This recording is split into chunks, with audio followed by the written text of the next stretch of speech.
তাহলে 12 নম্বর যে অঙ্কটা আছে, শোনো, 12 নম্বর যে অঙ্কটা আছে এটা কিন্তু আমাদের একটা ত্রিভুজ দেয়া আছে। দেখো সবাই শীট দেখো, ত্রিভুজ দেয়া আছে এবিসি ত্রিভুজ, যার থিটা হচ্ছে সূক্ষ্মকোণ।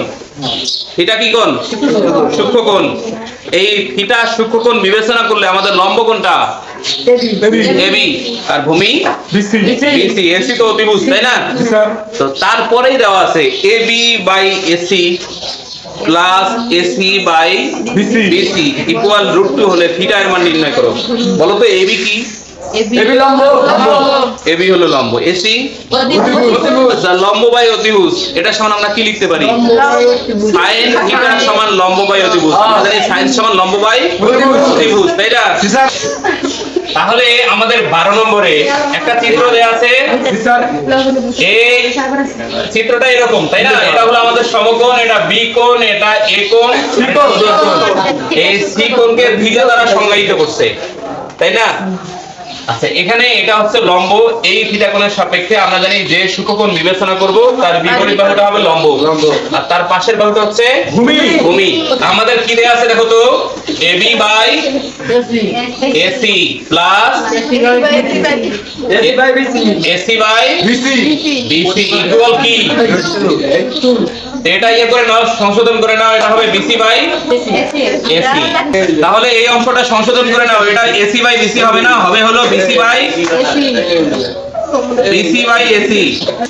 আচ্ছা, আমরা এই ত্রিভুজ থেকে এটা করব মূলত। দেখো তো আমাদের এবি কি? লম্ব, এসি বিসি ভূমি। তাহলে দেখো তো এখানে কি আছে? এবি বাই এসি আছে না? এবি হলো লম্ব আর এসি হলো অতিভুজ। লম্ব বাই অতিভুজ এটা আমরা কি লিখতে পারি?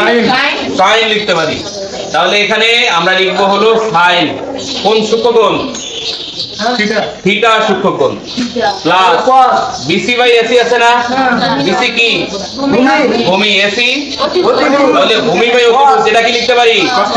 cos। এখানে সূক্ষ্মকোণ হলো থিটা ইকুয়াল √2। তাহলে আগের মতো হইছে, এই 11 নম্বরের মতো হইছে। sin theta plus cos theta equal √2 আসছে। আচ্ছা, আমরা এখানে কয় ধরনের ত্রিকোণমিতিক অনুপাত আছে? দুই ধরনের। তাহলে আমরা এক ধরনের বানাবো, তাই না? হয় sin কে cos বানাইতে হবে, না হলে cos কে sin বানাইতে হবে। তো cos আর sin এর মধ্যে সম্পর্ক হলো এই সূত্রের মাধ্যমে। সূত্রটা কি? sin square theta plus cos square theta equal 1। তাহলে দেখো তো sin এর সাথে cos এর সম্পর্ক যদি আমরা স্থাপন করতে যাই, স্কয়ার আছে না? কিন্তু এখানে কি স্কয়ার আছে? না। তাহলে কি বর্গ করা লাগবে না? অবশ্যই। আমরা কি করব? এই যে কোনো একটা ত্রিকোণমিতিক অনুপাতকে ওই পাশে নিয়ে যাব। আমরা cos কে ওই পাশে নিয়ে যাই। আগে থেকে এখানে √2 ছিল, cos কে নিয়ে গেলে প্লাস ছিল, মাইনাস হবে না? এবার দুই পাশে বর্গ করো। তাহলে দেখো তো এটা a - b হোল স্কয়ার হইছে না? আচ্ছা, সাইড নোট এখানে দিবা হলো উভয় পক্ষে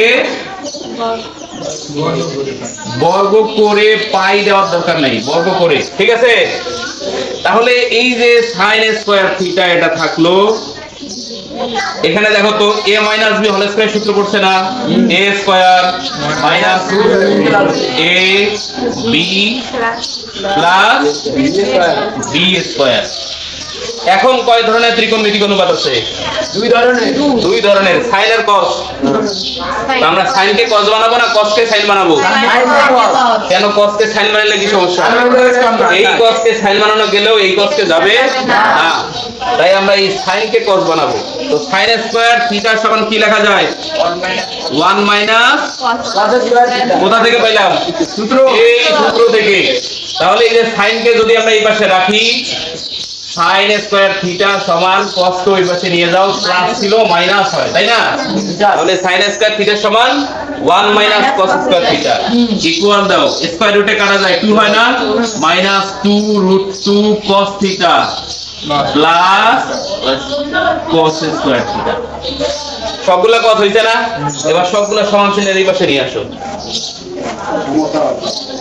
আচ্ছা, এই যে 1 মাইনাস cos স্কয়ার থিটা 2 কে এই পাশে নিয়ে আসো, 2 তখন মাইনাস হয়ে যাবে, এই মাইনাসটা প্লাস হবে মাইনাস cos স্কয়ার থিটা আর এই প্লাসটা কি হবে মাইনাস হবে ওই পাশে আরো কিছু আছে 0 0 cos স্কয়ার থিটা কয়টা আছে দুইটা আছে দুইটার সামনে কি চিহ্ন মাইনাস মাইনাস তাহলে আমরা লিখতে পারি মাইনাস 2 cos স্কয়ার থিটা তারপরে দেখো তো cos থিটার সামনে কি আছে প্লাস 2 রুট 2 cos থিটা আছে তাই না দেখো তো প্লাস 1 আর মাইনাস 2 আছে না এটা যদি বিয়োগ করো তাহলে কি হয় মাইনাস 1 হয় আচ্ছা এই যে এটা হলো সর্বোচ্চ ঘাতের পদ এর পাওয়ার কত পাওয়ার 2 তো সর্বোচ্চ ঘাতের পদের সামনে মাইনাস চিহ্ন থাকলে সমস্যা এই মাইনাস চিহ্নটা আমরা কমন নেব যদি কমন নেই তাহলে এটা তখন প্লাস হয়ে যাবে 2 cos স্কয়ার থিটা হবে মাইনাসে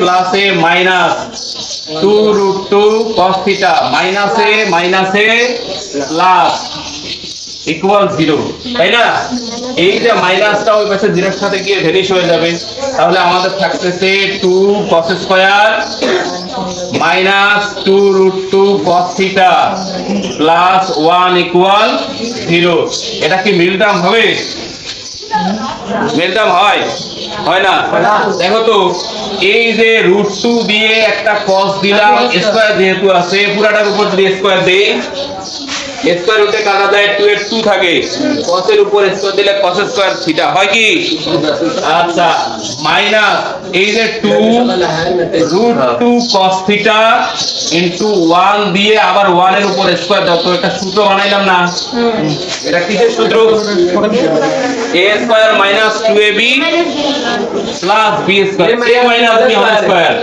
a হলো root 2 cos theta minus b হলো 1 তার উপর কি হোল স্কয়ার এই যে স্কয়ারটা ওই পাশে রুটের উপর যদি আমরা শূন্যের উপর রুট দেই তাহলে কি হবে শূন্যই হবে না তাহলে স্কয়ারটাও ভিনিশ হয়ে গেল এখন রুট 2 cos থিটা 1 কে যদি বেশি নিয়ে যাই প্লাস হয় তাই না এই যে রুট 2টা আছে না এটাকে যদি ওই পাশে নিয়ে যাই তাহলে কি হয় রে ভাগ হয়ে যায় না বলো তো cos কত ডিগ্রির মান cos 45 ডিগ্রির মান cos 45 ডিগ্রির মান 1/√2 দুই পাশ থেকে cos বাদ দাও তাহলে থিটা সমান 45 ডিগ্রি কার মান বের করতে বলছে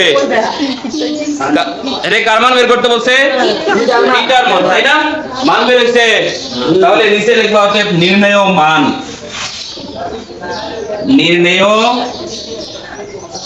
মান থিটা ইকুয়াল 45 ডিগ্রি তাহলে দেখো তো এই অঙ্কটা বেশ কয়েকভাবে আসছে 2 নম্বরে আসছে এই শীটের 2 নম্বরে যেটা রাজশাহী বোর্ড 25 সালে আসছে তারপরে দেখো এই অঙ্কটাই একটু ঘুরে ফিরে অন্যরকম ভাবে কুমিল্লা বোর্ড 25 সালে আসছে আবার দেখো এই অঙ্কটাই তোমাদের আসছে হলো 11 নম্বরে এই অঙ্কটাই আবার 12 নম্বরে মানে চট্টগ্রাম বোর্ড 25 সালে আসছে 25 সালে 3টা বোর্ডে আসছে তারপরে দেখো বরিশাল বোর্ড 24 সালে আসছে তাহলে খুব গুরুত্বপূর্ণ তো নাকি এটা তোমাদের অনুশীলনী 9.2 আছে না তাহলে 23 নাম্বার কি 24 নাম্বার ওখানে 1 আছে